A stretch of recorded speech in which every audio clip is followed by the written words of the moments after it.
We're nearing the end of the League of Ireland season, and there's a few interesting stories going about the league that I want to talk about today. So let's get into them, starting with by most available metrics this season, St Patrick's Athletic have been one of the best teams in the League of Ireland, but only sit fifth at the time of recording within touching distance of the European places. And there's two major reasons why they aren't pushing for the title that I can see.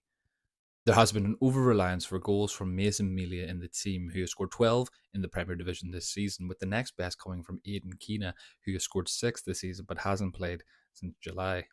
There's been a lack of threat across the pitch for Pats, and Melia accounts for more than a quarter of their goals this campaign, and the striker is set to leave this winter, creating a big problem for next year when it comes to replacing those goals. Another thing is Pats per away form. Of their 10 defeats this season, 8 have come away from Richmond Park, and they've been particularly poor against their league rivals, namely Shamrock Rovers, Bohemians, Derry City, Drogheda, and Shelbourne, only collecting 5 points on the road against those teams.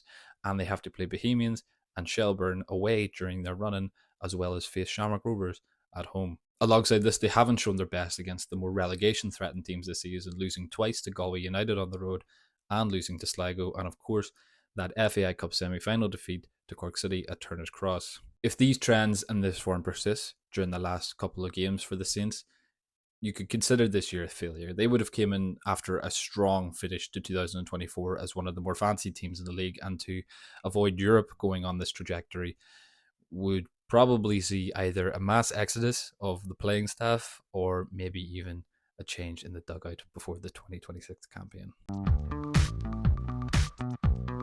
The battle for the final First Division playoff spot is beginning to heat up between Treaty United, Wexford, and Longford, with 3 points covering the teams with 2 games remaining. The latter of these is providing the most interest. Wayne Gross is setting out his team of kids with an average age of 21.5 to battle for that final spot. And in the last 3 games, they've been making a good go of it.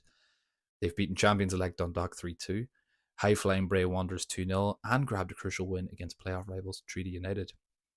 Now, it is a long shot, but if results were to go their way and they were to make it 4 wins from 4 against Cove Ramblers on Friday, they could be setting up a showpiece game with lots of playoff interest against Athlone Town, their bitter rivals in the Midlands, where they could enter the mix to go up next season. So what are your thoughts on the things discussed here? And is there anything else that you are following with great interest as we close this campaign?